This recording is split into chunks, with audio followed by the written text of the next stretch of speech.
Hey, what's going on, guys? Welcome to another episode of the PokeTalk podcast. Real excited to bring you this one. I am here with Phillip once again. What's going on? Hey, another day, another time we're recording. I'm loving it. Yep.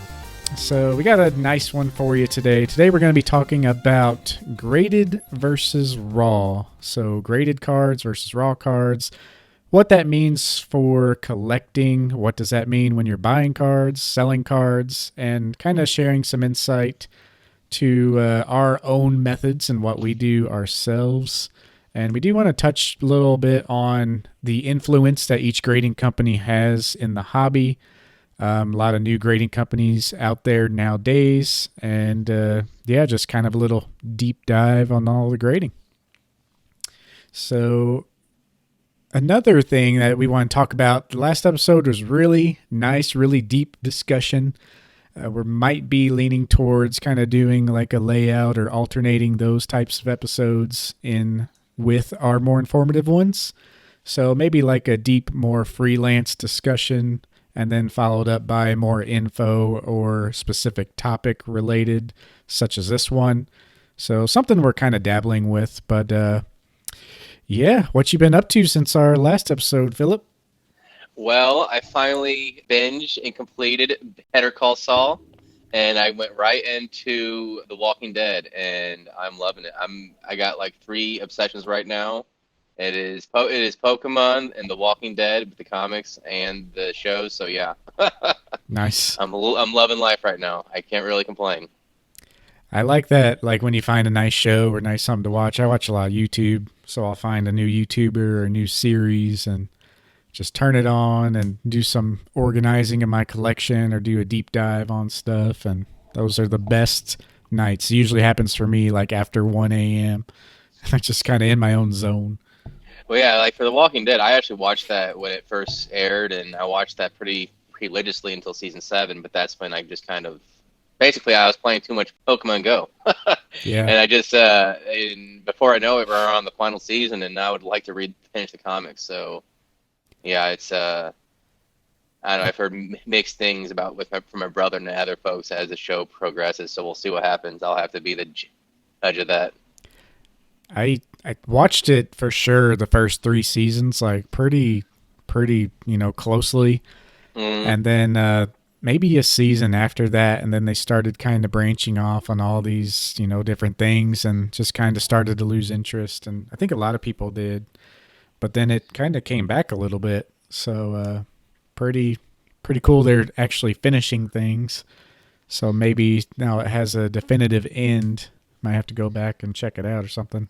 Yeah, a lot of people, I don't think, realize how far the comics go. A lot of people think, like, I've lost interest. I'm like, well, they're taking their inspiration from the comics. So, like, they have an end game, and it's a little bit of a ways away.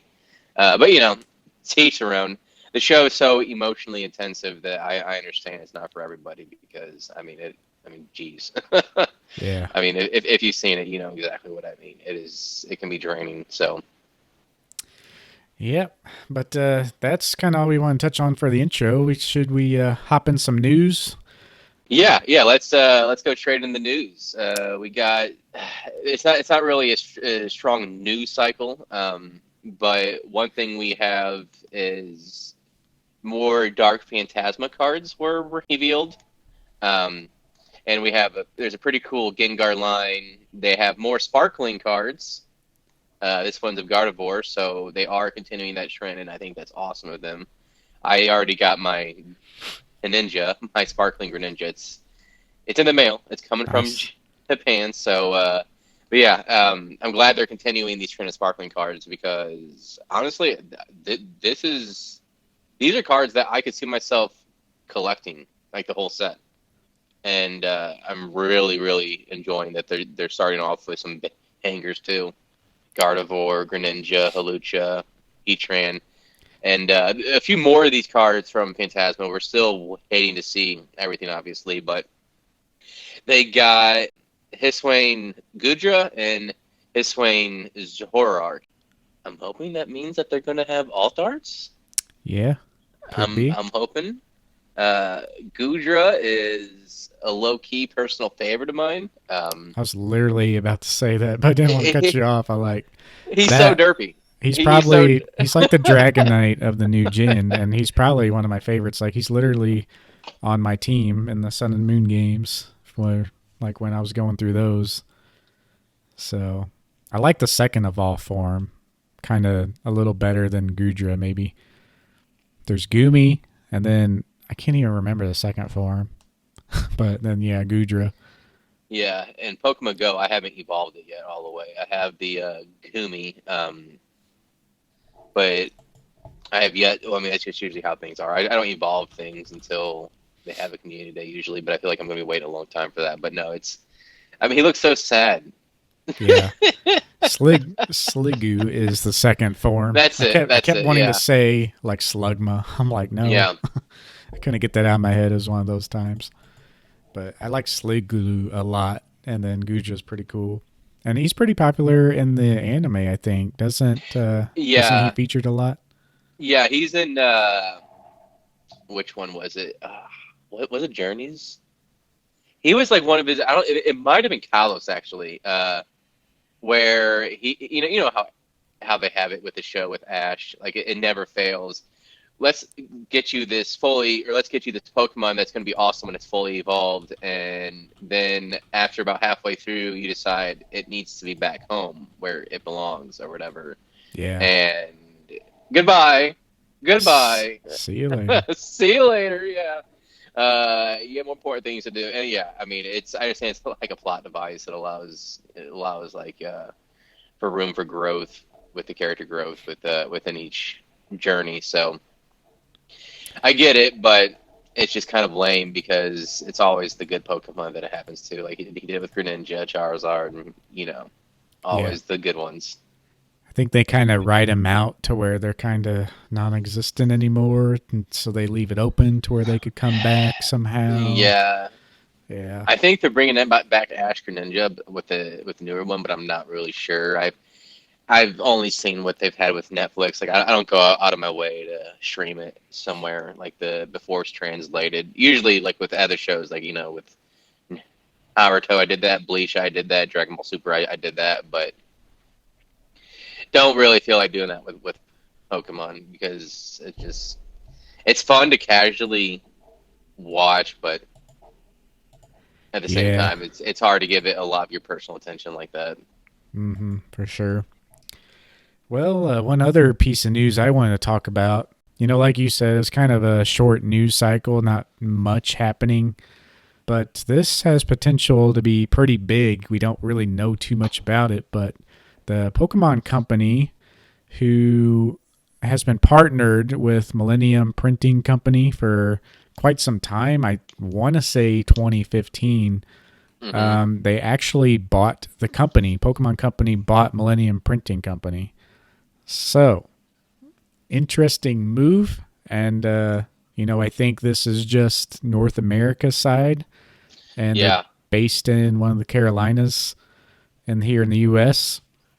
So, interesting move. They were basically, I don't know how it all works, if it's like a contract or some type of business agreement with this company to print stuff for the Pokemon Company.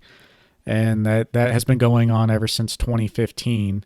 And they actually just bought the whole company. And there's not much details, like I said, no, but there was a quote, though, and this to me was like the most interesting thing. Let me see if I can pop this up because I just want to read it word for word. It said, we will work to expand capabilities, infrastructure, and scale to become the premier printer of trading cards, servicing a broader industry. So it makes you think, they're just buying the company to, of course, expand and, be more efficient in their own business. But they're talking about, in that last part, to me, anyways, that they're looking at servicing the broader market, meaning like they could provide resources or actually print cards of other TCGs.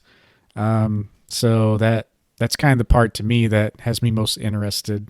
Or how would that work? If we see yeah, 2020 boom, where Pokemon's just going to be like, sorry, we're printing our own stuff. I don't know. It's just gonna be weird. So Millennium Print Group is gonna be under the Pokemon umbrella.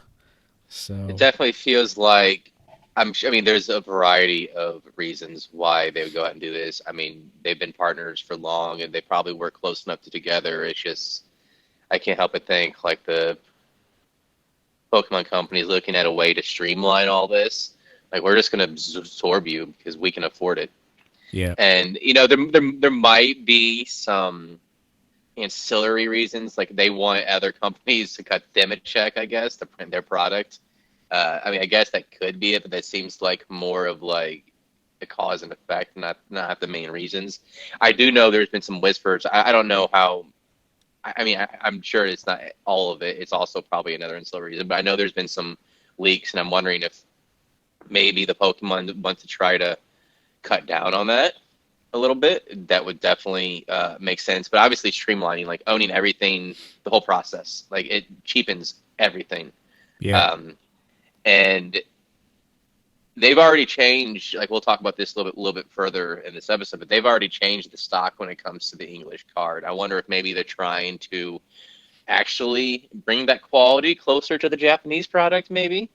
That was my Um, biggest thing. Yeah. yeah, that's kind of like those are a few of the takeaways I have with it. I don't think it's going to change too much within the hobby itself. So I don't think, anyways. Yeah, I don't think so either. It's just gonna make it, like you said, more streamlined and easier, and maybe you know the print quality, like I said, was one of the biggest things for me to take away. They Yeah. have these companies in Japan that it's been known Japanese quality has just been like top tier for a long time. Yep. It's always been like that. It was just recently, 2016 ish, where card stock on the English side started to get a little better. The misprinted cards and the off center cards started to slow down and be more controlled, it seemed like. And if you think about it, if they started working with this company in 2015, they were probably printing like Evolutions a year early and all that stuff. So, that changeover could be directly related because this company was working with Pokemon just a year later. Yeah. So, or, a year before that set came out. So the gears were kind of all turning around the same time. So maybe that had a say in why the quality had a jump.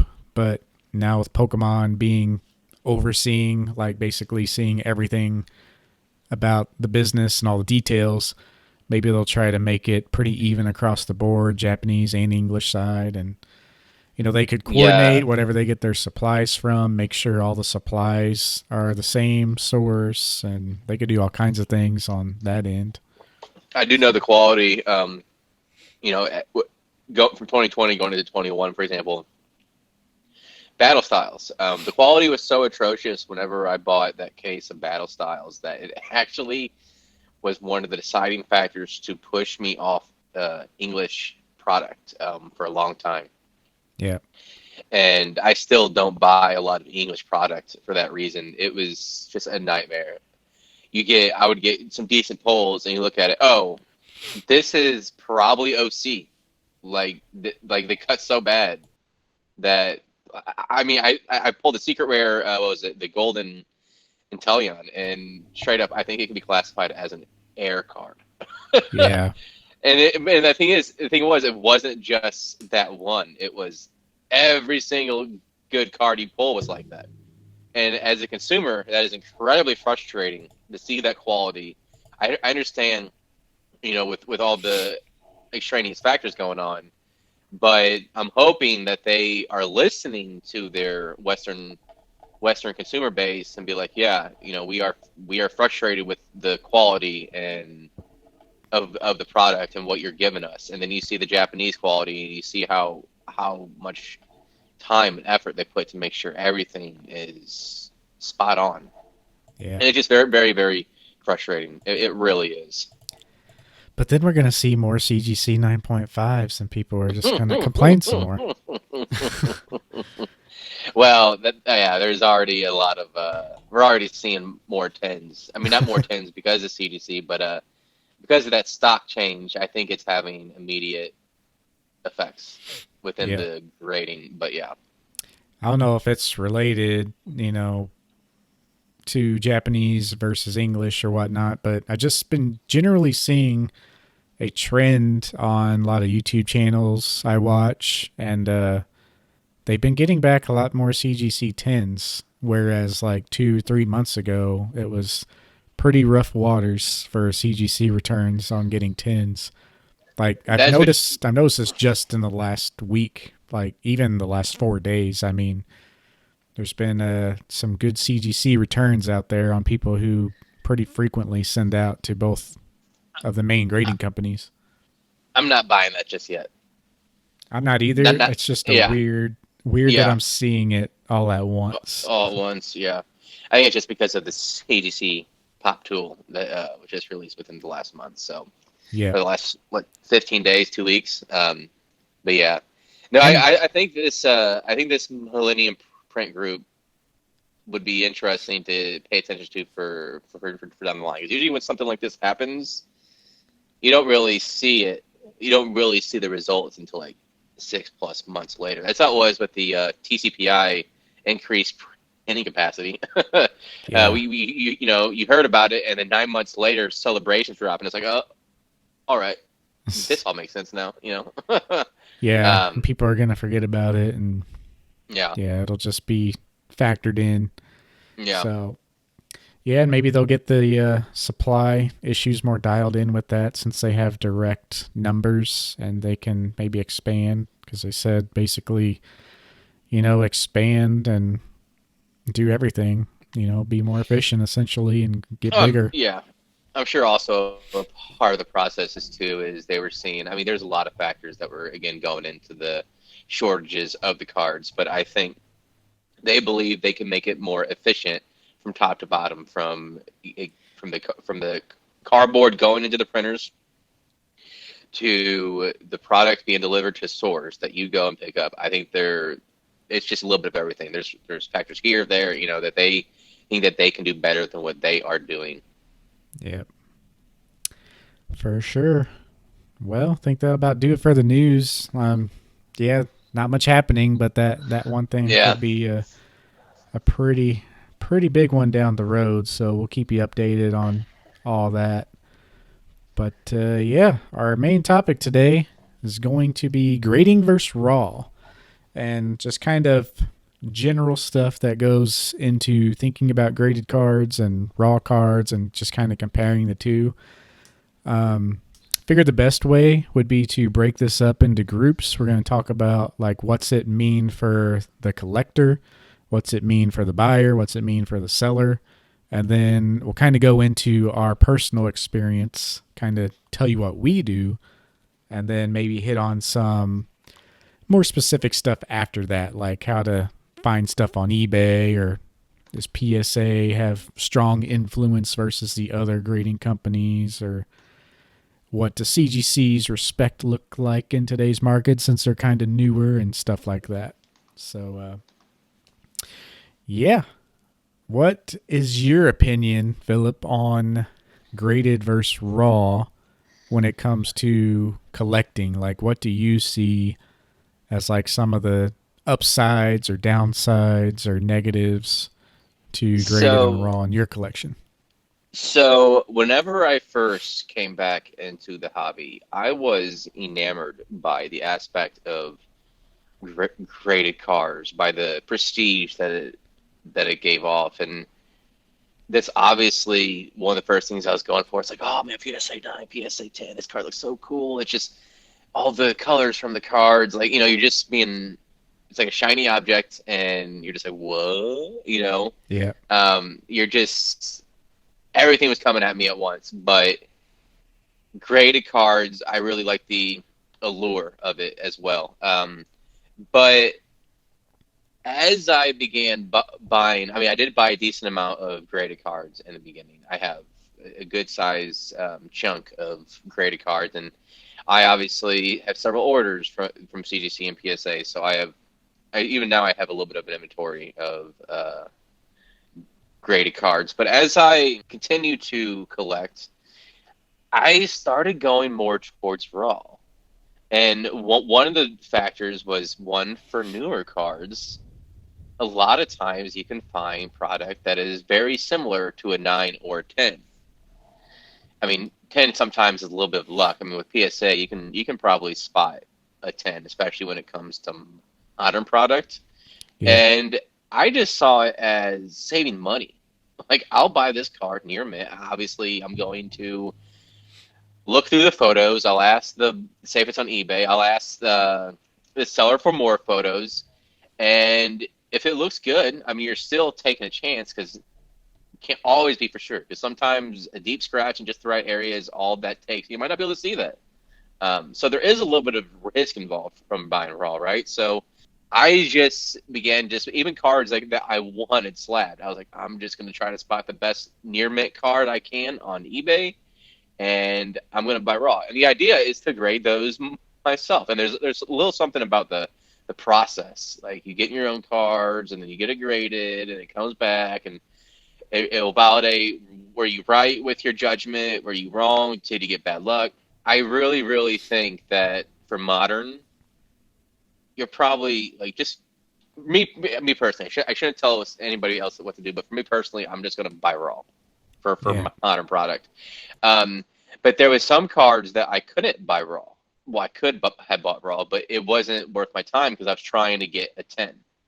And those cards in particular was the AR set from Platinum Arceus, the all 9 of the Arceus. Like, you look at some of them, I probably could have gotten away with buying near mint, but some of the 10 percentages is relatively low.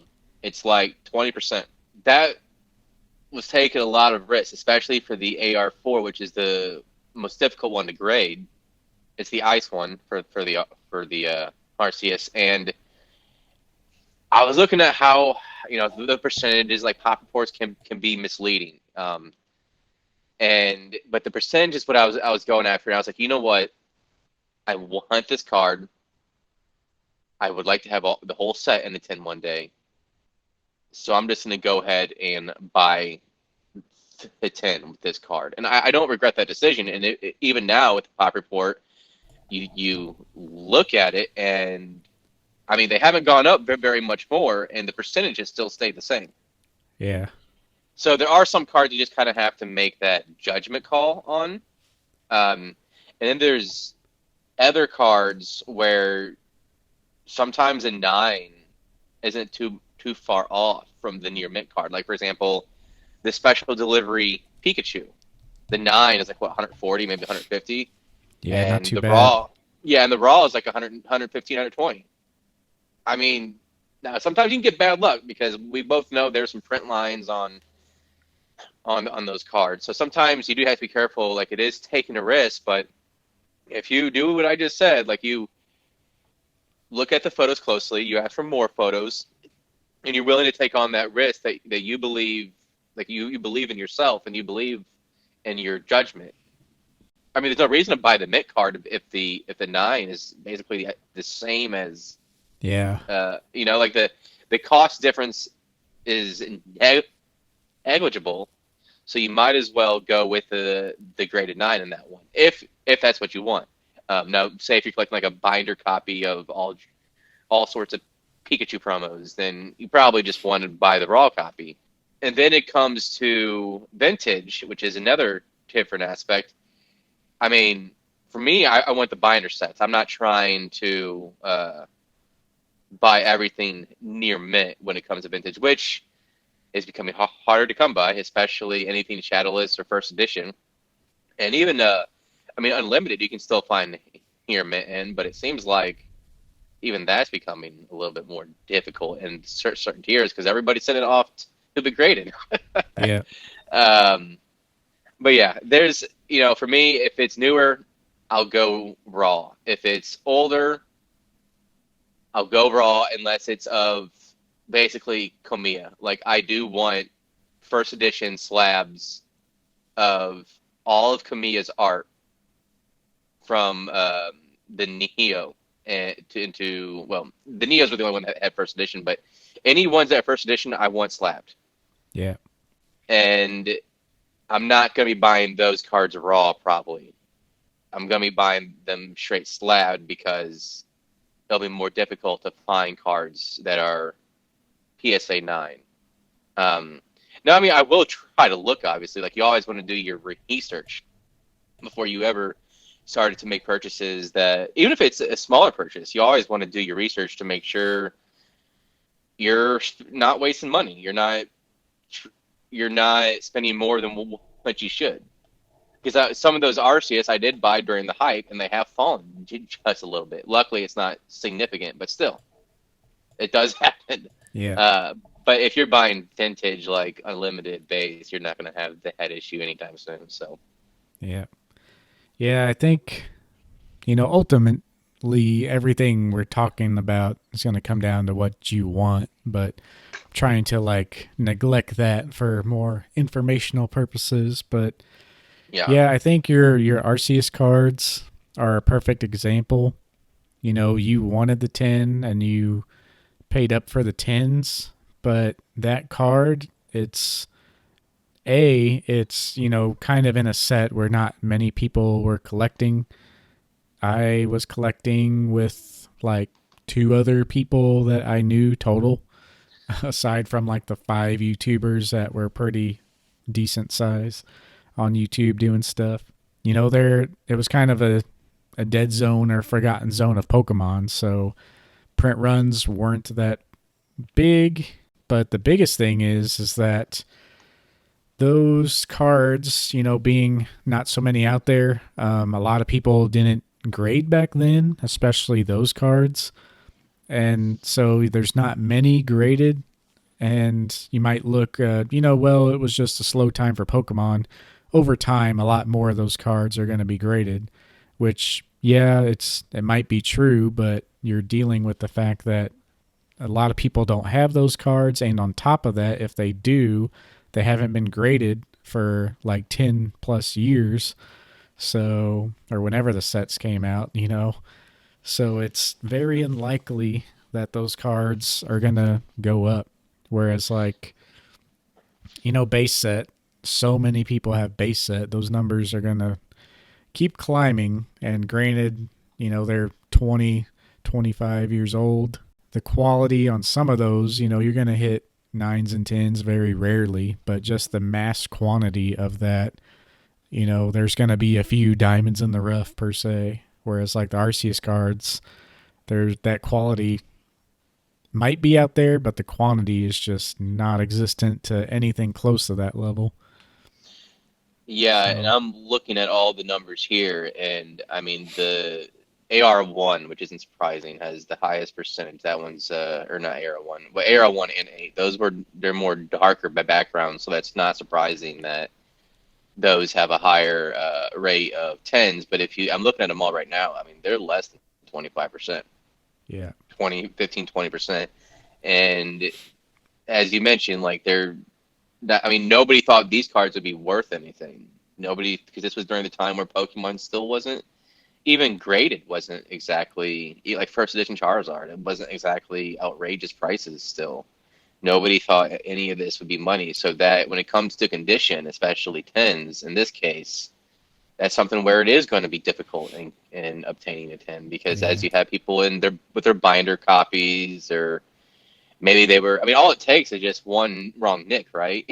So, and and every year, yeah, I was gonna say I had them all back then, and they're probably like $5 range tops. I mean, even in raw, they're not that expensive now. They're like maybe $20, yeah, if that.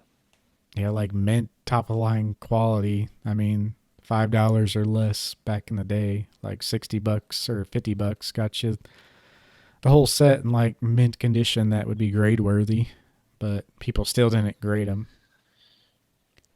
So yeah, interesting stuff. I was gonna say something else. I can't remember what it was. Maybe in terms of like modern, like yeah, grading is just kind of the way to go now. Um, No, my personal experience, I was kind of the opposite. Like I was almost anti-grading all the way up until practically 2020, where like the money was a factor that you just couldn't ignore anymore. I bought many PSA 9 cards that I've actually cracked out of the case to put into binders over the years just because I wanted a good copy just to store in my binder as like a good copy. And I knew, obviously being a 9, it was a good copy. Yeah. Maybe I should have bought like a 7 or 8 or something. But yeah, so I just didn't really care about the money factor. It was more just solely driven, just like I liked it and I wanted to collect it and I liked binder sets and I wanted to have it in the binder. And I've almost cracked out my first edition Charizard multiple times just to put it in my first edition binder. But that's the one card that survived, I guess. But yeah, so it was all coming from a collecting standpoint. Grading was around, but it wasn't that big a deal. And then, yeah, 2020, the money factor kind of became impossible to ignore. So today, if it's a specific card that I know I want just as the card itself, and it's pretty standalone card, I try to buy graded. I've been kind of hunting Japanese promos kind of slowly over the last couple years, but those I only buy graded if it's like a semi cheap tin. If it's like over $1,000 though, I really like finding a raw copy that is a really strong chance at a 10, and I've gotten pretty good at kind of seeing that. I haven't really struck out on any of those within the last 10 years, but I'm real careful to how I do it. But stuff like the Beauty Looking Back Pikachu that just came out last year, that's semi cheap in a PSA 10. I think that card will do well over time. And like you mentioned, for the special delivery Pikachu, a lot of the listings on eBay are to buy like both cards or to buy a mint copy of the Pikachu. The price difference to buying like a true near mint card versus buying, the going ahead and putting money up for the PSA 10 is really not much of a difference. So cards like that are newer, lower price range, I'll just go ahead and buy them. But Plus the quality of like the one I have for the looking back promo. I didn't like put it under a loop or anything, but from inspection, it looks like it's going to be a PSA 10s. And I also haven't looked at the pop report of that card specifically, but I have a feeling the quality is very high, and the 10 percentage is going to be very high with that card. yeah, and that's why I'm okay with buying the raw Japanese, even going back all the way to like Grand Party trophy card that I bought 2020 or maybe early last year. Like just the Japanese quality across the board was so good. So like if it's something you can't visually see, more than likely like it's going to be pretty good. But I would not, if I was the flip side and collecting, vintage English or English set cards or English promos, like I would not be buying raw at all, just because there is a whole host of problems. And that kind of goes for our other talk about the Millennium Printing Group. Maybe that's all going to balance out down the road. But yeah, Japanese promos, especially modern Japanese promos, the quality on them is insane. Maybe I'm in the wrong for going ahead and just buying the PSA 10. I'm mostly doing that just to avoid the headache of having to wait and all that kind of instant gratification of just having the 10. And Yeah, the cards that are more expensive that I'm doing that with, I have to pay for express, so I get them back kind of quick anyway, so it doesn't bother me as much. But what were you saying? oh, I was just going to say that the only time I mean, I can't exactly, sometimes when you're trying to buy graded cards, you also got to look at your budget. And if I would go hard on certain tens, that would take away from other aspects of my collection goals, and it's you basically putting all of your eggs in one basket. And some people can afford that, but for me, I can't do that right now personally. So when it comes to buying tens, the only time I do that as if it's a card of, or a Pokemon that I really, really, really like. Um, like eventually, I'm probably just gonna end up buying like the RCSV Altar since I am a RCS collector. I'll probably in due time, I'll probably just straight up buy that at a 10. Um, I have very little doubt that is going to eventually be relatively cost effective to go that route. Um, and I did just say like I usually only buy raw with modern, but the one caveat is if it's a card I really really like. Yeah. And I think that's how a lot of collectors should approach grading. Now, it has come to the point, like you mentioned, where it's impossible to ignore the price difference, but especially between a 9 and a 10, or even just near mid grades to more lightly played grades, where you're leaving money on the table if you don't get it graded to one of the grading companies, and you pretty much force yourself to grade it, or else somebody else is gonna do it for you, and they're gonna take that profit margin. Yeah. And you got to calculate it, like look at how much they've been selling for, maybe account for a little less, and then look how much it would be to grade that card, and then look how much like you think like whatever you think it's going to grade, look at the prices of those. I get that's a lot for people who aren't like really knowledgeable in the hobby or do a lot of research, but you can relatively find some general key information. Like if the card you have is just absolutely gorgeous and it's a particularly hard card to grade, like anything from English sets that are older that's been in the binder collection, and that's all you're seeing on eBay, you can kind of gauge pretty well ballpark for that. But if the card is worth $100 and you're spending $100 to grade it, it's not likely going to be in your favor unless it's like a true gem.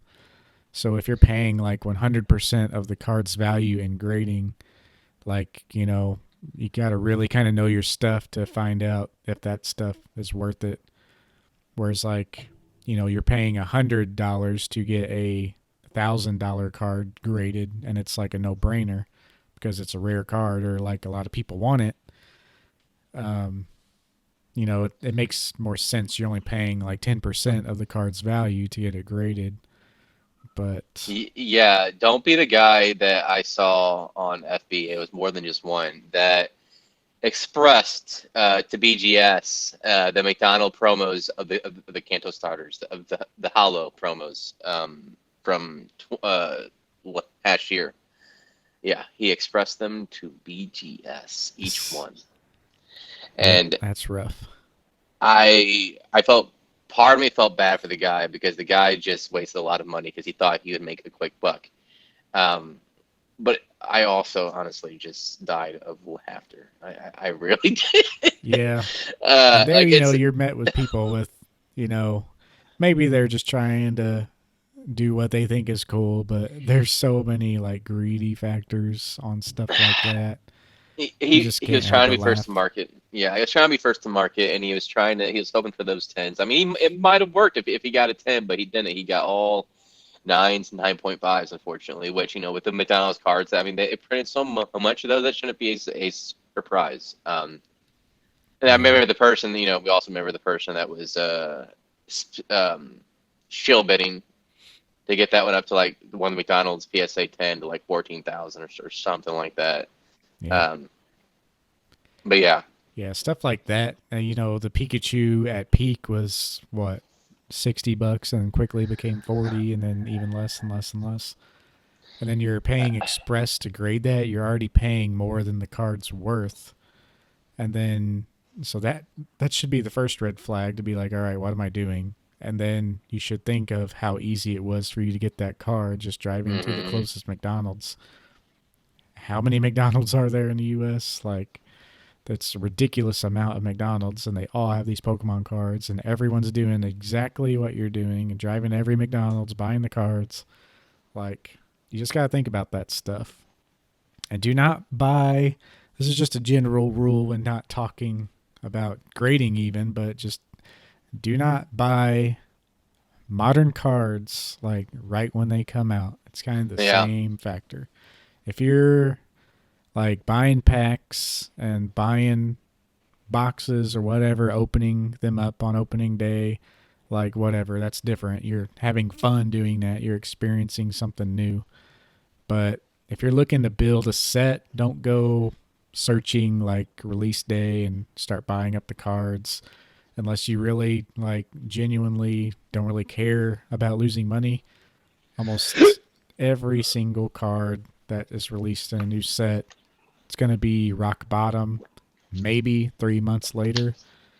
I know it's kind of hard to wait that long if you're super excited, but that method's really helped me out a lot because that's why I don't have a beauty looking back Pikachu and I'm looking at buying it right now. Like the hype has died down. There's a lot more graded. I'm going to get a way better deal than if I would have rushed out to get one. So, and Yeah, that's kind of how it happens with grading too. Yeah, first to market might be crazy, but there's so many people competing with that. Like it's just kind of a roll of the dice. Like you're going to get burned eventually. And so many people are opening packs early now, like weeks early sometimes. yeah, some people are getting their product and they're opening before they should, or they have it's one of the distributors, or not distributors, but a store is doing this, and they're trying to get in first when it comes to grading. Like by the time you get your cards for a new release set, somebody's already sent off the cards you're chasing to be graded. Yeah, if you're not the Like one buying from the distributor, like you it's too shouldn't late. be even thinking about doing this because like It's that, way too late. even if you're next door neighbors and it took them 2 hours to get it to you, like people's already ahead of you. Yeah, I But mean, you can maybe if you think you have like a perfect card, that'd be a little bit different. Um, like I had the Marnie from Shiny Star V. It was already out for a while, but there wasn't a lot graded. A lot of people still weren't giving a lot of Japanese product as much attention then. Uh, so the CGC was, especially in a 10, was going for crazy amounts. And I wasn't quite expecting that when I got back. Unfortunately, I got a 9.5. There was one small flaw. Yeah, I got a little frustrated with that because it would have been a PSA 10, absolutely. yeah, But yeah, most of the time it's already too late. So it's not worth, like when everybody else is zigging, you want to zag, essentially. yeah. If everybody else is doing the same thing, and you think you're like, oh man, I'm so smart, I'm doing all this, so easy accessibility of all these cards. I'm only thinking about money signs. I'm not thinking about outside myself and how many people are actually doing this, like taking a step back, Hmm. and that's when you could potentially losing out hard. And a lot of people are zigging right now in CGC. I feel like because With Celebration Charizard, that's one of them. yeah, a lot of people are now that the CGC pop reports out and a little more respect has been given to CGC. Um, a lot of people, even before the pop report came out, I was one of these people. They were kind of buying up 9.5s of cards they liked because they weren't really getting respect and they might be selling like a lot of times 9.5, especially with decent or midline or upper subgrades, is going to be a PSA 10 pretty easily. So a lot of people were kind of catching on to this. I know I bought a couple promos from you that were 9.5s and a couple other random things here and there, but pretty much everyone is kind of leaning towards that now. I remember looking at the Vaporeon V, just a normal V alt art from Evolving Skies. I was actually looking at the Japanese version, but there was way more of those 9.5 cards with 9.5 subgrades out there about 3 months ago compared to today. And a lot of YouTubers have been talking about this, pushing more towards CGC. And people see 9.5s a lot because I think that just comes with being a point 0.5 grading scale. Like PSA would be the same way, in my opinion, if they had a 0.5 scale. And because they would adjust accordingly to make the 10 a little harder. especially since they don't have like a perfect, standout label or subgrade that differentiates the tens between the best and the midline. They really do need to do that, in my opinion. Have a perfect Yeah. label. They don't have to do the subgrades, but having a perfect distinction, I think, would be huge as well for PSA. And also, just really quick, before we get too far from this subject, there's also some sites that do help try to gauge selling information for specific cards. Now, to our knowledge, no site like this is perfect. One of the sites that I've used is PokeData.io, and it has, for example, for the Umbreon VMAX All-Star from Evolving Skies, it has the population report from, I guess it's about 2 weeks old, because I know it's not quite 100% accurate.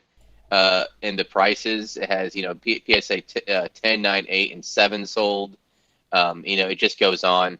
However, it is not perfect. There is one card, for example, one of my AR4, the Arceus AR4 from Platinum Arceus. The one I bought back in October of 2021, it's not even on there. Like, you can go back to the last year and, like, the PSA 10 is a flat line. It says it's $90. I'm like, I know that's not right. Even if it, Yeah. did fall from after I bought it, which, it was the only one on the market. There's only 14 at the time, so I didn't really have a choice if I hunted the card. But it's not even on there, so it is. So that means it's not all the information is being pulled correctly. But if you use it as a tool to assist in your knowledge, and you continue doing more research, it is a great tool for that. I wouldn't solely base everything off of it, but I would use it as an assisting tool. Again, it's PokeData.io. Yeah. One I like or used to go on was Pokemon Price. It was kind of from someone on the E4 Pro boards. It's kind of the same thing, but yeah, like you said, they all have their flaws. I think Data has good stuff going for it as well. Um, I Doesn't like have all it. the Japanese sets though too. That's another thing. Yeah, So yeah. it is a good tool for like general and like common stuff, like maybe like the latest Charizard Secret Rare. Yep. But yeah, once you get into the little more obscure or less graded stuff, like you said, the sales are kind of hit and miss on the data they have. But it is nice tracking like newer stuff or kind of more volume based stuff. Just kind of get a general idea of what's going on, stuff like that. One But cool thing about the PokeData website is they have this portfolio data. Like you enter your whole portfolio or just what cards you have in your collection, and it tallies it all up for you, and it gives you the market price. And that's pretty cool. yeah, Don't treat it as like a stock market, obviously, but it is pretty cool to see and see it up and down as it tracks it all for you. Because I haven't found a good. I know you have like TCG Player has something like that, but like in their app, but I don't think, to my knowledge, it does the graded, and that's a pretty big distinction because that can really change the cost of a certain card. But yeah, there's one out there on the App Store. I really wish I deleted it because yeah, it just didn't have everything. The first card I look up when I go to these things is the Pikachu 20th anniversary Festa promo, and do they okay, have that card or not? Because that's like one of my favorite cards of all time. yeah. And a lot of them don't have it or they have poor data. So Well, and this site doesn't even have Japanese promos, not yet. Anyways, I'm hoping that it's just they're just the site I think is newer and they're just slowly gathering information. And but you know what? I like the layout. I like you this what you showed me from the person who made the site from E4. It was more to script, but I also didn't like the categorical nature it had. Like, it broke things down by year for promos. I did not like that. I like mine broken down by era. yeah, But that's just me personally, because like there's a point where like XY and I think SM were releasing promos at like the same time, and so like the site you showed me, like, it has both. It has XY and like XYP, 2016 SM, 2017 or whatever, and it was, I don't know, that just makes my head spin because it's not organized the way I prefer it. So, Yeah. The but site, yeah, that app I was thinking about, it's the Collector app. Um, if you guys kind of graze across some of these apps, it's COLLECTR. So Collector with like TR at the end. Um, it it allows you to like do all the modern sets, and you can almost like check them off, and it tells you how much percentage of each set you have and the total value of it. I think you can even put in if it's graded and what grade it is. I'm not exactly sure how their data is, but it will track the value of your whole collection as well. Um, and it's got a lot of stuff. It's got Magic, Yu-Gi-Oh, Pokemon Vanguard, Force of Will, Wii Sports, Final Fantasy, like a lot of more niche ones. Digimon, MetaZoo, all that stuff. They even got Funko on there, so just kind like of a cool little Funko app. Pops. I think so, but I guess there might be cards. I'm not sure, but yeah, that'd be pretty cool. Like the with the Funko Pops, I know that's becoming more and more of a collectible niche as well. yeah, it's been pretty popular for quite some time now, and so all these apps are great for like a cross reference, and they're all got their little quirks, and it's all down to what you like, but they're out there and getting better each and every day. So yeah, I can't wait to see it in like a couple years when all the data is more fleshed out and everything. Because a lot of these apps they really started within the last 2 years, and just all the data they need to input is just kind of insane. But yeah. Another thing in our main topic, though, kind of going down the list, I wanted to check on, the influence of each grading company. Like PSA in general is kind of seen as, the go-to for Pokemon. It's it's been pretty consistent like that throughout, all the way back. Um, I would almost say that modern Pokemon is starting to shift towards CGC. Hmm. It was kind of like that, I think, with Pokemon because PSA just wasn't, as developed yet, and they kind of took on that role. And now that it's been established, PSA is king in Pokemon right now. And for modern stuff, though, just given people's adoption of CGC and the case and all being around enough, and people just seeing it more, and also the availability of grading tiers. PSA is still trying to get back open at lower tiers. CGC's kind of taken the cake in my opinion for modern, but I'm also one that has kind of gotten used to CGC. Anything after 2016, I kind of, I run it through my head if I want it in CGC versus PSA. Most of the time, I still pick PSA if it's like a Japanese promo, like that Beauty Looking Back. It was just last year, but I'll still try to get that in PSA just because that's what all my other Japanese promos are in. But if it's like a cheaper or especially a set card, like if it's just an alternate art that I like, I'm gonna get it in CGC 9.5. But that's all I really buy when I do buy CGC. I like the subgrades and I like 9.5s, but they're starting to become a little more pricey now that people are kind of, on board with the CGC 9.5s. So I don't know if that will change for me down the road or if I'm just not going to collect as many set cards anymore because I'm kind of leaning towards that as well. We'll see what happens though. But I want to say the CGC 9.5s. I mean, I can't say for every card, right? But there have been certain cards that I was just curious, cards that I've sold, cards that I was interested in. And the 9.5s in a lot of cases are, I mean, they're already approaching, I would say like 70% of a PSA 10. Just scrolling through eBay, like not actually, I'm not actually writing down the data. It's just a rough estimation, just like doing mental math. But they are that that difference is closing in, and a lot of the CGC nines and PSA nines, it is. I mean, it's pretty close to a one versus one um, when it comes to the price. And there are certain things that I've seen from like the CGC Pop tool where I can tell you right now, if you're sending vintage into CGC and your intention is to sell, I say you're wasting your money. Me personally, you're not going to get any tens pretty much based on what the data is showing from Wansi era. So if you're expecting tens, you're not going to get it. Now 9.5s with certain base set, I'm sure could do decently well. But at that point, you could have just got the PSA 10.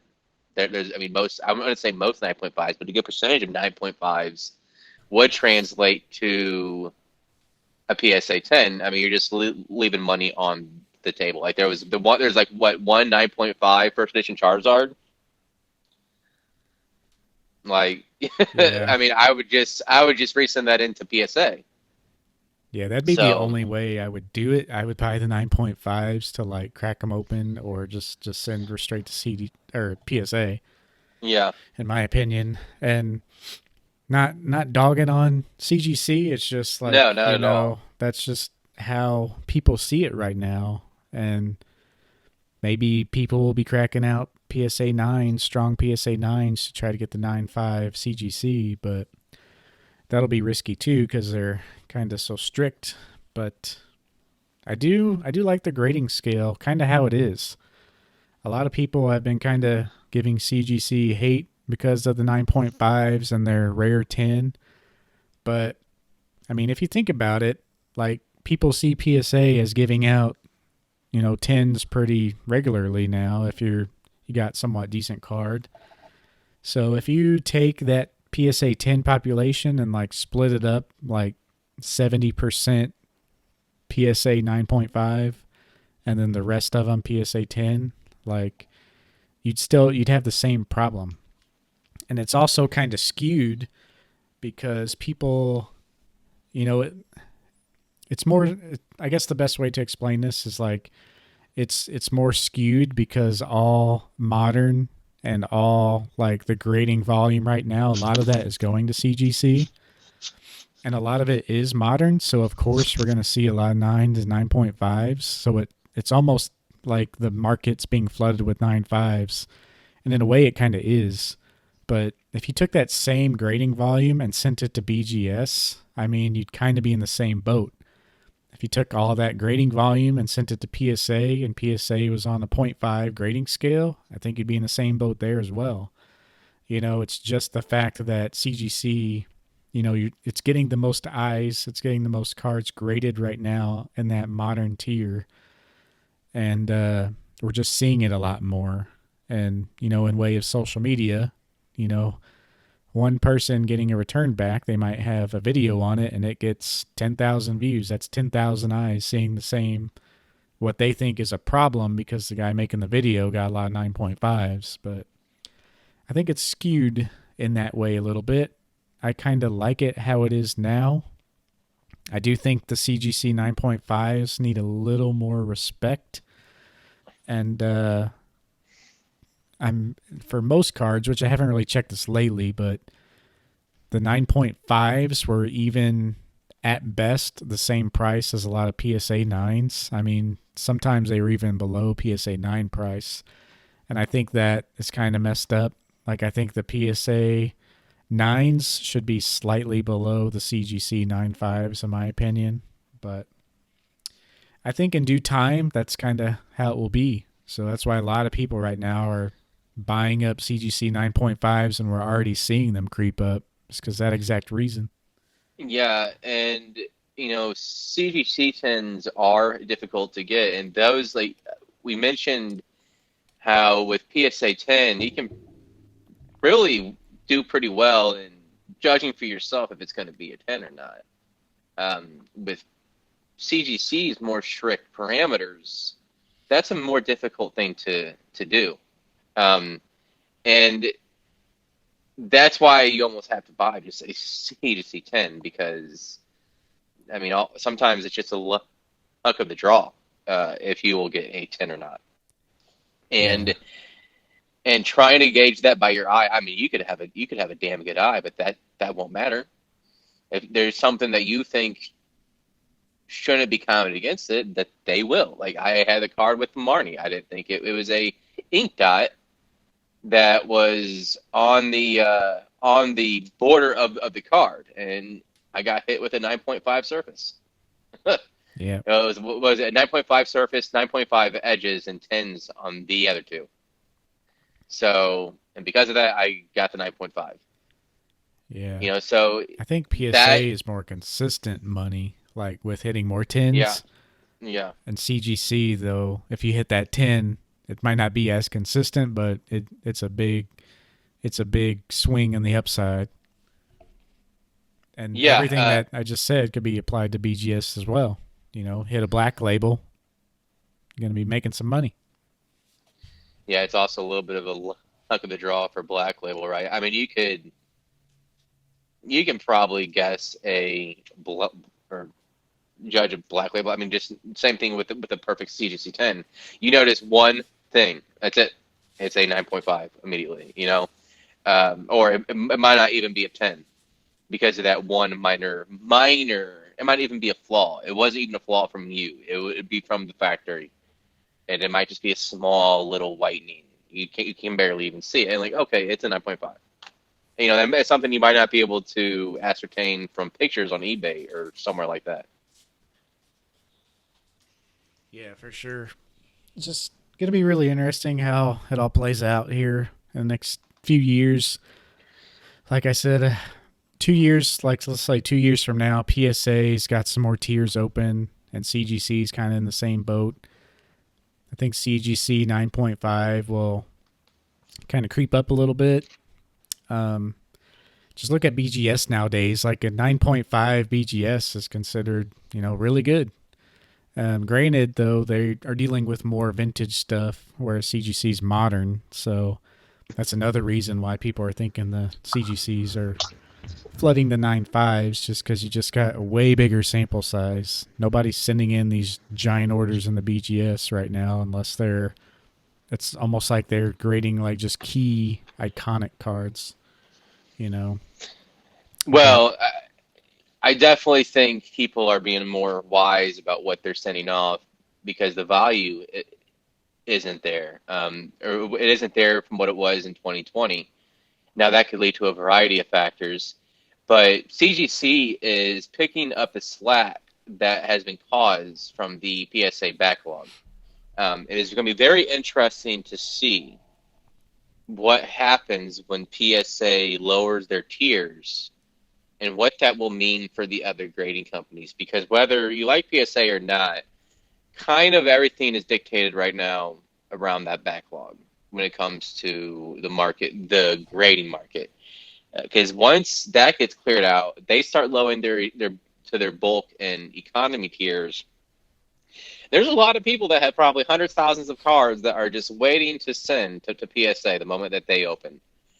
oh yeah, And so I'm curious, how much that's going to have an effect on CGC down the line. I do believe people are still going to continue to use CGC because of one, it's how easy it is. I mean, you can do it yourself. Now you can kind of do that with PSA. You can send to a middleman. You can save some money. But again, we don't know when's that's going to happen. But I'm just really curious to see how some of the data wraps up as that shift occurs because it's going to be a little bit, right?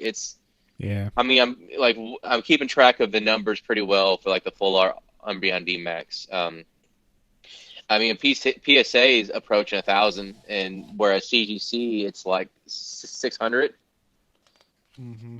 So I mean, there's already a difference. People are willing to pay that premium already between the Umbreon VMAX or with CGC and with PSA.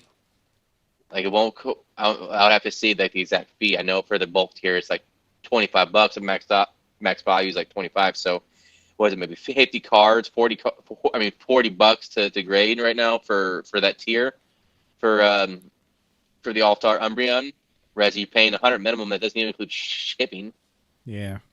And that's why I think PSA are doing these like events because they know, like, if you're a member, you get an email where you can like enter and get some event where they open up the $50 tier. You get like an X amount of grading submissions.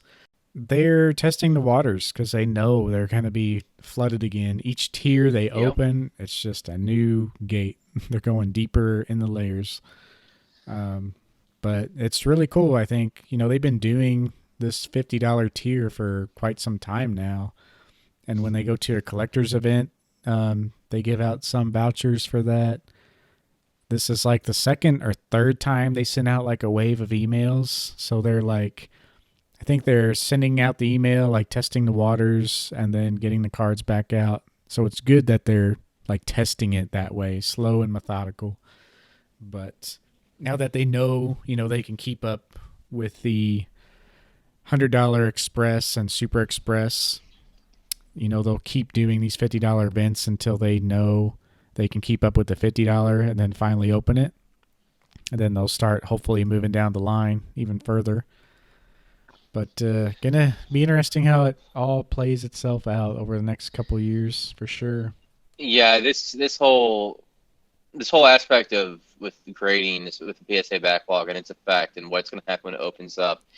I mean, it really is going to take probably at least another year, a Yeah, year from a year from now, maybe more like 18 months, because we assume when they do open up the, excuse me, when they do open up the lower tiers, it's going to be quite a bit at once, and I think so. One of the issues with the backlog was the how everybody just sent off everything, but people now, collectors now, sellers now, whatever, they're thinking more smart, more concise about the cards that they send in. So you're not going to have I don't know, the Lugia common that sold for what was it, like $100, or the yeah. Lugia rare. People You're are not over going to the have, hype and thinking about it yeah, more. yeah. You're thinking about which cards you're sending in, and you're thinking about it from the knowledge standpoint that you've gained, and from just where the market's moving to. So because of that, I think that's one reason why you're seeing a higher percentage of tens. I mean, you already have that with PSA at the expressway, um, but I think you can translate over to CPGC as well with ultra modern products, especially. Like I'm looking at the percentage now of the full art Umbreon VMAX with PSA, and the percentage of tens is ridiculous. It is outrageous. 841 graded total, 713 PSA 10. Obviously, they're checking out, they're pre-grading, they're either using their self or using pre-checks, whatever, before they send in this card. So obviously, they're thinking smart about it, because if you're sending a $100 card, or you're spending 120 bucks or whatever with shipping in the express to get it graded, you don't want it to come back a 9. Yeah, You want to make sure that it's that 10.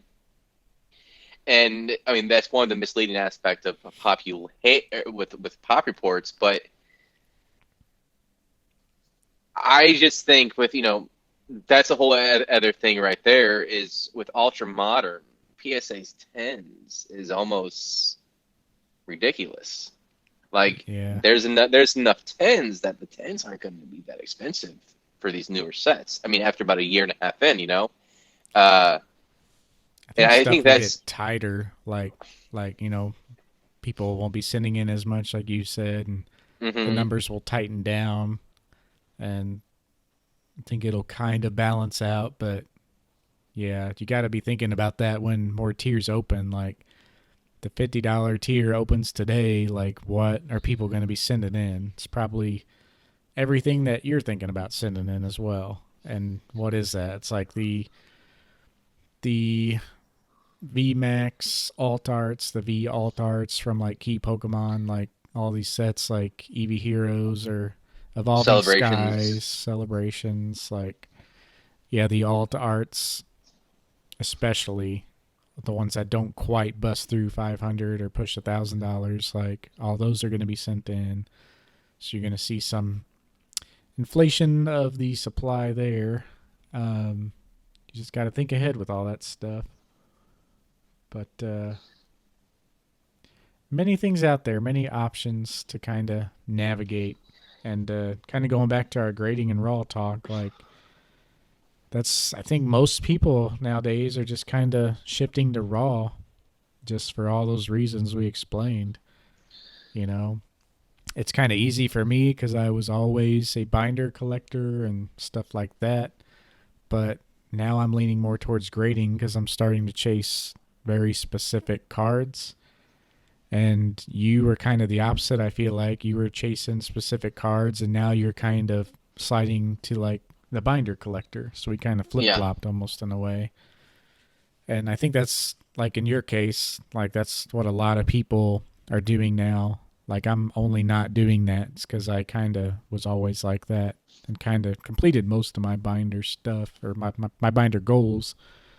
But I think a lot of people are just kind of taking it easy, enjoying the hobby. All the people who were around in 2020 just for the hype, all the people who followed me on Instagram, like I literally went through who I was following.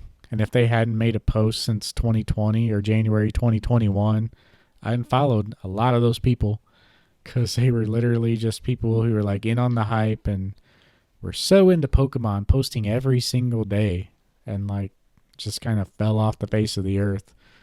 And hopefully a lot of those guys are still collecting, and maybe they were just getting into the hype of wanting to post their collections and stuff like that. But the people who are here for the long term, those are the ones who are just kind of chilling out, just riding the wave, you know, kind of exactly like you're doing, just taking their time, building the binder sets they want, enjoying buying the stuff they're enjoying the most, not chasing all the clout and all that. Who knows what the future will hold? I think we're gonna have another boom. I watched this guy on YouTube. He's going to these card shows.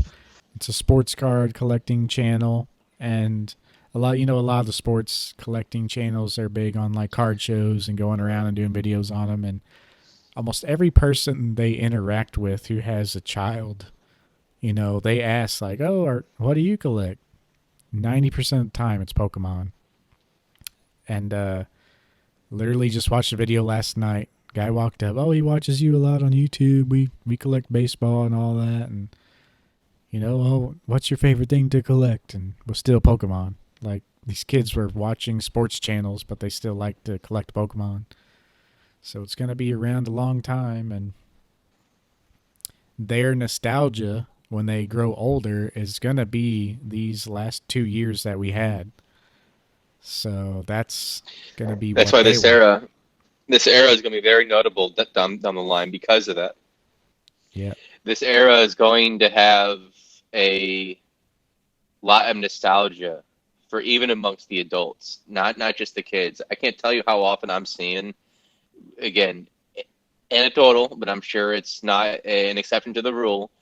Um, Parents or dads or whatever buying cards and stocking up on cards from this era, and they plan on opening it with their kid when they're like 7 years old or something like that. Yeah. And I've seen quite a bit of those type of posts. So in this era, I think down the line is going to be remembered very, very well. Not so much for the promos. We can get on that one later, but the alt arts especially. Those are the ones that are not just era defining, but they're almost hobby changing in some ways, because now that we got a taste of that, we want more. We want this amazing art on our cards. We want these beautiful cards with stunning artwork that we never knew we wanted until we were shown Yeah. what they could do. And some of the best promos, for example, with Japanese, I mean, they're full arts, and they have some amazing art. Usually, amazing artwork is a telltale sign that long term collectors are going to love that card. Yeah. And you're talking about like how PSA, and how they're very influential because they really dictate a lot within the grading community because they've been with Pokemon has been with PSA since the very beginning. One thing that I wonder is with PSA, like with PSA's tens, we've seen the percentage that Ultra Modern is giving back with PSA tens. And again, that can be misleading because the bulk orders haven't been sent up or sent out, I mean, but collectors like scarcity, rarity, and even this perception of like, oh, I have one of 110s in the whole world. Now with PSA 10, you can't say that. Reflect back to what I've said multiple times by the Charizard from Champion's Path, the one that has like 8,000 tens. Mm-hmm. There's not a lot of selectivity there. Like you and 8,000 other people have that 10. So many tens that it may never ever go back up in price because there's so many tens. It's so plentiful because everybody graded it as soon as they went from pack to card saver to PSA. Yeah. And I believe that is one reason why in the future, quite some time down the line, CGC tens from this era are going to maintain that premium over PSA tens because of that. Now, it's interesting to look at some of these 10 rates for Sun and Moon to now.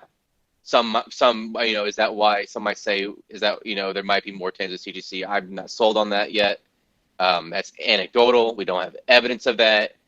There's a lot of factors that could lead to more 10s being introduced into the market or receiving back. It could be if they're newer cards, there was a noticeable stock change in celebrations.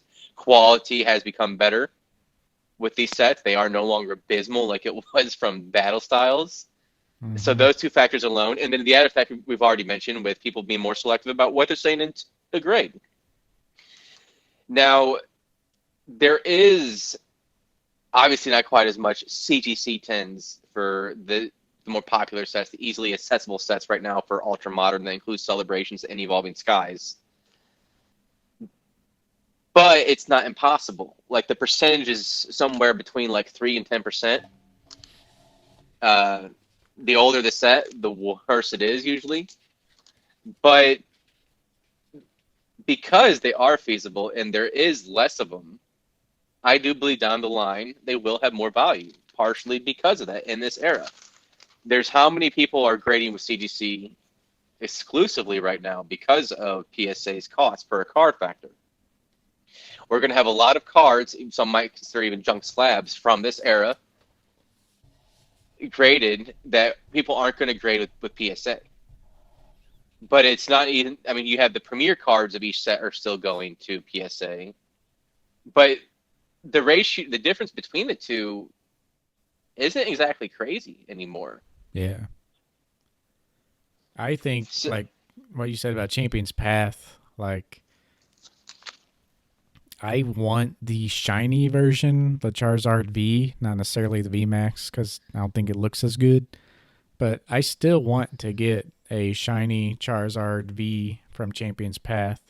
I'll probably get it in a CGC grade since it's a post 2016 set card, just because that's what I'm going with in my collection. But I'll probably just buy it in a 9.5 because I don't really buy CGC 10s. But because I'm thinking about buying that card specifically and only wanting a 9.5, I'm still waiting. This is 2 years plus out, really. Or maybe like a year and a half out of that set. I'm still waiting because, there's just so much supply that I am in no rush to get that card. Whereas like the beauty looking back Pikachu, I'm kind of starting to think like, all right, I probably need to buy that card pretty soon, because like you said, there's just so many graded. And to your other point about the popularity of Pokemon down the line, like I know for a fact that this era is going to be nostalgic for kids today, adults today, even us today, Yep. because that's exactly what happened with me already. I got back into collecting on like Gen 4 and then a little bit like pretty much like Diamond and Pearl was the main spot. The start of Diamond and Pearl, I still had access to like some old EX packs in like Walmart's because they were trying to sell the rest of them. And now to this day, like the Diamond and Pearl games and the cards from that era are some of the most nostalgic to me because that's what I opened up when I came back into the hobby. And I consider myself like a WotC guy through and through, an old school collector first. But as far as nostalgia, I've played through the original game so many times and seen so many base set cards. Like they just don't do what they used to for me in a way. But when I look at those Diamond and Pearl cards, like that's where it's at for my nostalgia. And I'm gonna feel that again for this era because it's so popular. Yeah, I really do think, like me personally, this is just my opinion. I think ultra modern, the tens. I know I've said it again, but the ultra modern for tens for CEDC is, I think, going to reign over PSA 10 in 15, 20 years. If Because collectors, as I said, collectors like having that scarcity factor. Like you can say, I'm only 100 people that has a 10, whereas PSA, you can't say that. I'm one of 8,000 people that has this PSA 10 Charizard. Yeah. And now people do like 10s to complete goals. That's some people's issue with CDC, especially with vintage. Like you're not going to complete goals with CDC 10s. And most people like, and if you're trying to go for 10s, you're probably like, you're not going to have, or not as many people are going to go for the 9.5s just to collect 9.5s. I mean, you will have because of budget. There'll always be exceptions to the rule, but as a whole, if you can, especially with cards you want that 10, right? Yeah, I still collect 9.5s in a little extent just because like for CGC 9.5s like I'm not really buying those like thinking they'll go up much in value. Like sure they'll go up a little bit, but for me it's like the perfect bang for my buck. Like I like doing the 9.5s cuz I'm buying a decent condition card and I want it for my collection just because this era is so nostalgic. And I even have a set of the starter hollows from the McDonald's promos, but I only got those in the CGC 9 because I was like, I don't care if these are worth money. Like, I just want them to look at them 20 years from now and, like, oh, I remember when these were at McDonald's. Stuff like that. But just kind of applying the same method of collecting like I have always done, just collecting for the fun of it. And for those cards, like, I don't want to spend $100 on those McDonald's promos because I could spend $100 in better ways. So I just go for the cheaper option versus the just getting a decent card. But yeah, I mean that's really all I had to say about the most things we covered so far. How about you? Well, yeah, I was just going to say, as a part of that, was one important thing in collecting is acknowledging your budget, what you can possibly spend on Pokemon, and that extends to graded cards as well. Especially if it's a card you like, but it's not a part of your main goals. It's like I really like this card, but I don't want to be dishing out that premium for a 10. And at that point, you just kind of have to gauge, like with budget and prioritization, you have to really decide for yourself if that's something that you want to do. And I think that's very important because a lot of people have, and I'm sure still are, buying PSA 10s to show off on social media, like just to show off. And it's not even so much about collecting the card; they just want to show off that they have this in the 10. And that's I don't know a lot of people that do that enjoy the hobby. It feels like they're just enjoying the karma that they're getting on social media, but those people aren't going to be in the hobby in 5 years. Yeah. most likely. Those people are going to fizzle out one way or another, and then they're going to try to sell all their product for 60% of what they paid for it just to sell all of it, probably. But If it's like a if for most stuff like I'm buying nowadays, I'll buy the 9. Like 9 is way more than enough for me. With the Japanese promos though, like I'll try to get those in a tin just because I'm usually buying those raw and I could find tins. But I also they're like some of my favorite cards of all time. So like those I'll kind of pay up for, but if I'm buying a card just because I like it from here on out, I mean I'm more than happy with the 9, and if I'm grading, I'll try to squeeze out a 10. But and I that's a great way to honestly that's a great way of going about doing it, collecting the cards and tins that you really, really, really love, that you really enjoy, yeah, and if I get cards that's back and one of them's a 10 and the other of the set's a 9, I'll a lot of times sell the 10 and buy a 9, make a little money. So yeah. I mean, or you can do that. You can always go back and buy the tin again. I'm yeah, I'm kind of the same way though as you. Like whenever I receive tens, you see what the tens are going for, and it's like I can buy a 9 of the same card and then use this difference towards another part of my collection goals. You just that's how you just start thinking, trying to be cost effective. How can you translate this 10 to something else? yeah, But like there's like some of the Japanese promos that you're looking at, or that I know that you like. They're arguably the best promos ever made. A few of them are, and it's the desire to have those type of cards in a 10, especially ones you just love the artwork for. I think every collector can understand and empathize with that, because we're all in that same situation. Like for example, for me, it was the RCS AR cards, like wanting to have certain tens and prioritizing the cards that have the lowest percentage of tens first to get those out of the way in case there's ever. I mean, I don't see it happening anytime soon, but in case they go up in price again, I got the rarest ones out of the way. And I use that prioritization aspect to find tens that I think were important to buy at the time. yeah. A lot of ways to go about it, but Yeah. yeah, hopefully that shed some insight to you guys about stuff you got to think about. We kind of spiraled down the grading rabbit hole once again, which won't be the last time, but everything mentioned, I think, goes back to graded versus raw. Some things you got to think about. For the most part, raw is the most enjoyable, easier way to go. You can buy a lot more. You can buy binder sets. I'm going to preach raw a lot of times.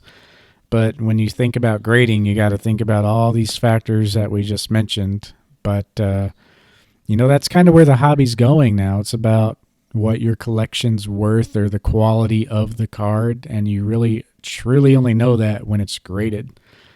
Like I really don't even know the value of my collection because I that was a downside of me collecting raw this whole time. You know, I have a lot of stuff that I need to grade, and now I'm going to be paying more grading it later because it's went up in value. But yeah, I'm okay with that because I'm here for the long haul and enjoying the hobby for the right reasons.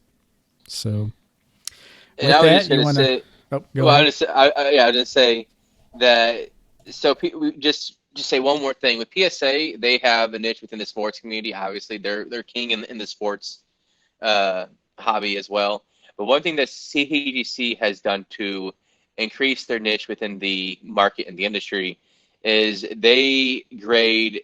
They really tried hard to gear towards Pokemon, and not just Pokemon, but your Magic and your miscellaneous TCG cards. And that niche, as it develops, can create loyalty towards CGC, which is something that down the road will be, I think, become important as that loyalty between basically CGC. I feel like caters to the nerd. PSA caters to more of like, I mean, they have Pokemon, but I feel like they cater more towards the sports world, right? Yeah, or So you the got like uppity collector and stuff like yeah, that. exactly. So you got like the true, I don't want to say the true collector, but you have a collector enthusiast slash nerd slash profiteer and jock. That's kind of like the different. If you were going to break down to how each grading company was between the two, I feel like that's a good description of Yeah. how big the grading companies are. And CGC, I think down the road is going to really, really benefit from going hard from that niche that they carved out with their CGC comics. Yeah. I do like sending air stuff to CGC as well. Like you said, the miscellaneous, like they do a really good job with that. Any air Yep. card I get, I like the way they label it, they break it down, and I'm not going to send any air cards to PSA because of that reason, even if it's like WotC or Modern. I mean, CGC pretty much captured that in my mind. So, Well, and also with PSAs, you have many, many. You mentioned it with CGC, but you have a lot of social media influencers push PSA as well. yeah. And a lot those aren't the same people that are have become attracted to CGC. Yeah. Well, I guess we better jump into the Q&A. With that said, a lot of good info there. Might be a lot to break down, but we do like the long form podcast. We're shooting for about an hour and 30 to 2 hours every episode, so hopefully you guys are liking that. I know we might cram a lot of info sometimes, but it's all good on our end if it's good on your end. So let us know some feedback below. But with that, we just got a quick Q&A section and our game corner, which is the flavor text where we guess our favorite Pokemon again. But let's start with the questions. What question do you have, Phillip? You want to go first on this one? Yeah. One of the things that we kind of hinted on it a little bit, but what do you think would happen if CGC reconsidered their grading scale? If they did reconsider, like what part of it do you think they would reconsider? Like make tens easier? Yeah, I think the easiest thing to do would be to make it to have two 9.5s, like BGS does, instead of having one 9.5 per 10. And so if you make it two 9.5s and two 10s, that's a 10. If they made the grading scale like that, that alone would probably increase their 10s probably about 20%. Um, enough to where it's not so much that it's going to dilute the 10 field, but enough to where the consumer's happy about getting the possibility of more 10s, because it makes it hard, but it makes it obtainable. Right now, CGC is obtainable for Ultra Modern, but it's still pretty difficult. Like it's like less than 10% still. So Yeah, I think, like I said earlier, I think it's good how it is. I think they should just stretch it out a little bit, like make everything in general a little tighter. The tens are okay. Make 9.5s a little harder. Make nines a little harder. Make 8.5s a little harder. I'm not really a big fan of the point 0.5 grades when you get out of 9.5. A lot of people, I'd say, kind of hate that. Maybe you could make the 8.5, but maybe make the lower grades more broad and maybe make the upper grades more fine-tuned and stretched out. And maybe you only need like a 1 through 7 scale or 1 through 8 scale, and then you go to an 8.5, 9, 9.5, 10. Like that would be ideal. So you avoid like the 5.5s and dumb stuff like that. But as far as like the quality they're doing now, I like it, but it would be nice if they kind of pulled back the 9.5s and 9s and spread them out a little bit just so you didn't have too much of a flooded feeling, especially with Modern. But I think kind of goes back to something else I said. I think that's only because that's what we're seeing the most of. Everyone's sending Modern to CGC. I think we would say the same thing or complain about the same things if PSA was a 0.5 scale and they had their lower tiers open. I think you would see the same at BGS if they actually were seen as like a Modern grader or people respected them more for Modern. But yeah, I kind of like how it is. I just think it does seem a little cluttered, but I know that that's kind of skewed in my mind just because all the other factors. But I'm kind of okay with it how it is. But then again, I'm not grading with CGC. I'm not sending a lot of things in. I'm only buying already graded 9.5s. So yeah, I don't really have too much to say or worry about if they've readjusted their scale. I think people would be generally, you know, I guess across the board, a lot of people would be, more upset that they made the 9s and 9.5s harder. But if they left the 10s the same, then maybe it's a good thing. I don't know how that would really play out. I I think the think I think it would easiest. accelerate people valuing the 9.5 more. But I already think that's going to happen if we just stay how we are as well. Yeah, I felt like before seeing some of the numbers, I felt like it might be something CGC should do. Um, but then you took take a look at ultra modern product and the percentages of that you're seeing, and it's around 10%. A little bit less in some areas, like 5, 6, but it's enough to where I don't think a new grading scale is needed. The only thing that would need to change is for the 10s to absorb some of the 9.5s. And I think the easiest way is just making it to where two 9.5s equate to a 10 instead of just one 9.5 and three 10s. That'd be the Yeah. easiest way. That way you're not lowering your standards. You're just literally numerically changing up the grading scale. That Yeah, doesn't kind of. change. I guess that's kind of what I was trying to say too. Okay, yeah. Yeah, Okay, because I yeah. guess I I mean, guess we're thinking the same yeah. Because kind of. I think if you don't change up, there's no need to change up everything lower. It's just how can we make more tens? And the easiest way to do it would just be to change up the grading scale at the top because they already do manipulate the grading scale in terms of how they calculate it, right? Like with 8.5s, you can have it can be like 8.75 and it could equate to a 9, whereas they don't follow that same formula for the the 10 because they're Right. trying to make 10s hard. And like I said, it works for ultra modern, but when it comes to anything older than like a set that's pre-evolutions, or even evolutions, I would do PSA because evolutions was such a crap set in terms of quality control.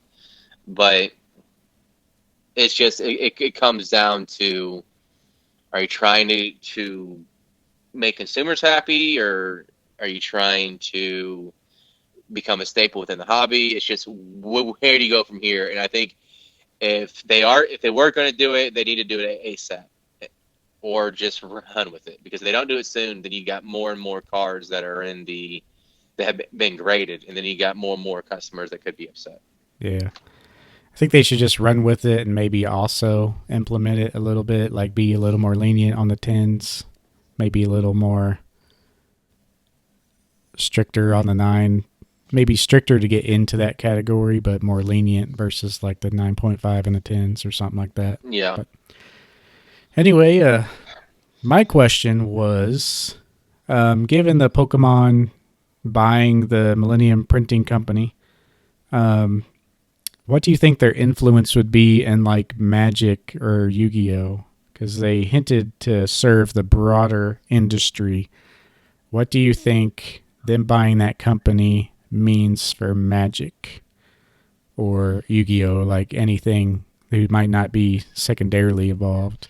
I would think they're trying to, like, whenever I first saw it, my first interpretation was they're trying to get a piece of that pie. They're seeing the growth of other TCGs and other anime related cards and being printed, and they're like, well, if we buy this printing group, they'll have to pay us a certain amount so we can print their cards. Now, I don't think they're trying to like manipulate the market. I don't see that. I think they're trying to get it to where they have to give them money. That's how I see it. Now I could be mistaken, Yeah, I but think. Oh, to go ahead if you got something well, I was just else. going to say I think they want these companies to cut them a check. Now they could go the more cynical aspect, and they could just say we're going to increase the prices on this. So that means you got to increase the products on your goods. Yeah, Like they could try. I mean, they could. There's other printers, but from my understanding, it's like one of the biggest printing groups in all of North America. So I think I'm thinking kind of along the lines of you as well, but I don't think they're going to be targeting like Magic or like these big TCGs. I think they're going to be targeting the little guys. Like I think they're willing to say, hey, like obviously their brand isn't going anywhere and they're making so much money. So like all these up and coming TCGs, if they want to work with them or make some like low print products that isn't going to really interfere a lot with the Pokemon printing, then I think they'll work with those or give those smaller guys an avenue to grow because all in all, there's really not much threat to the business. I don't think they will necessarily be working with like Magic or Wizards of the Coast, as far as that goes. But, you know, maybe some of the smaller guys are kind of helping them out in a way and also making a little side money and also not feeling threatened by the little guy. Because once they get Well, I big mean, enough, and like Wizards of the Coast obviously has their own printing stuff for Magic, but yeah. once the little guys get big enough, they'll have their own stuff too. But Well, you could just say what they're trying to do is absolutely obliterate the competition because right now there are a lot of different card companies and different types of sets. Like you have Magic, you mentioned it. You have the Wii set. You have Dragon Ball. You have Demon Slayer. You have not to mention Magic, all like the Kickstarter TCGs and like small scale MetaZoo. stuff. Yeah. So I mean, I know they're having some competition over in Japan, but I don't think Japan is too. I mean, they obviously want to become number one again, right, for Pokemon, but I don't think that they're trying to corner the market and they're trying to raise the prices for these companies out here out west. I mean, we could be wrong. We absolutely could be wrong. I just don't see Pokemon behave like that from my knowledge of the company. I would be surprised they're trying to kill their competition. Like, oh, you can because they you would want them to print on you because if you're not going to let them print for you, they're going to go to someplace else. So Yeah. unless you buy all these other printing groups out, you're going to have a hard time. Yeah. So And it is I don't see. specifically the North America division, like the Pokemon Company, doing this. So, in a Yeah, way, they're a little detached from Japan, but, and they might have more of a greedier or like corporate plan that's more aggressive than like, the actual corporate back in Japan. But yeah, there'll be a little bit of that going on, I think. They just want more transparency and control across the board in a yeah. way, and it makes sense. So, well, because that's our two questions. Let us know what you guys think in the description about the questions. You guys have any other opinions on them, or like the biggest, like I said, the biggest news and question kind of about that company takeover? We really just don't know what it will entail or what these other companies will have to go through to work with them, essentially. But time will tell. And with that, I guess we should head to the game corner, eh? Let's do it. The game corner, game I think you corner. might figure this out, but we'll see. Yeah, so this is the game Um, corner, guys. It's we're doing flavor text for our game now. Games might change week to week, but flavor text, we read the flavor text, which is a small description on a lot of Pokemon cards you see. They don't really do it too much now on full arts and whatnot. You might find it on the common card. Back in the day, the old hollows where they had more text on them, they popped it in there, but it's basically going to be a description of a Pokemon, and we guess that Pokemon. Bonus point if you guess the set. We're starting out kind of with Gen 1, Gen 2, but we might expand a little bit in the future. So, who should go first? I'll go ahead and go first. All right. Are you ready? All right, yep. Give it to me. Oh, okay. Is it? No, go ahead. No, no. Dispatches its prey with fire, but it regrets this habit once it realizes that it has burned its intended prey to a charred crisp. Hmm. So, Thinking You know what fire. type it is. Thinking You know what fire type it is. Pokemon, obviously. I don't really want to like think of an overly aggressive fire type since he feels bad afterwards. I'm going to go with Arcanine. Incorrect. How about Growlithe? Incorrect.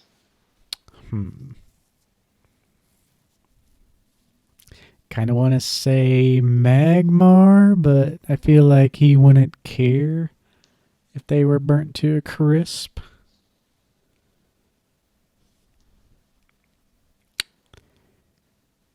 How about a... Well, it's not Charizard, is it?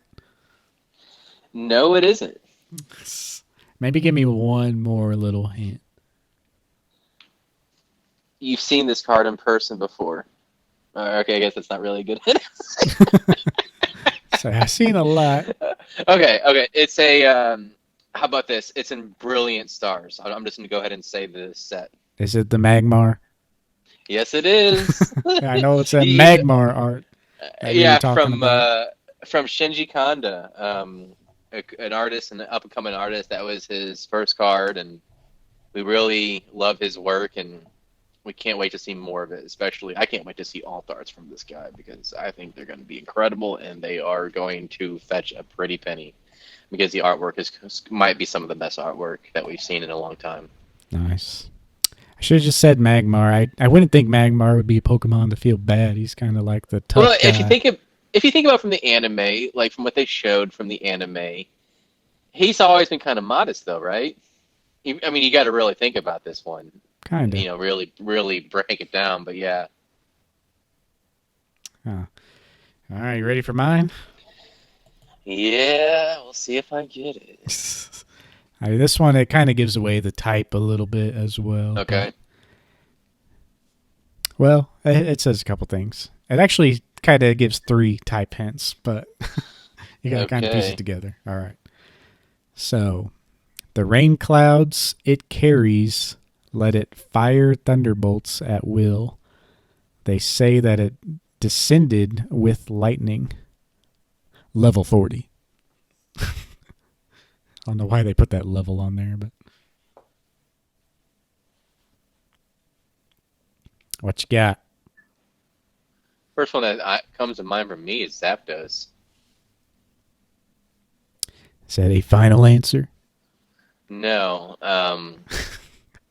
It might be. What's one of my answers? Can we try Zapdos for It's not attempt Zapdos. one? It's not Zapdos. Okay. Uses its thunderclouds. The rain clouds it carries, let it fire thunderbolts at will. They say that it descended with lightning. Hell cares for clouds. But it's first 2 gens. God, I'm gonna kick myself whenever we get to it. It is a lightning or electric type. I mean, that kind of gives it away with the thunderbolts and lightning, but that's your half of a hint.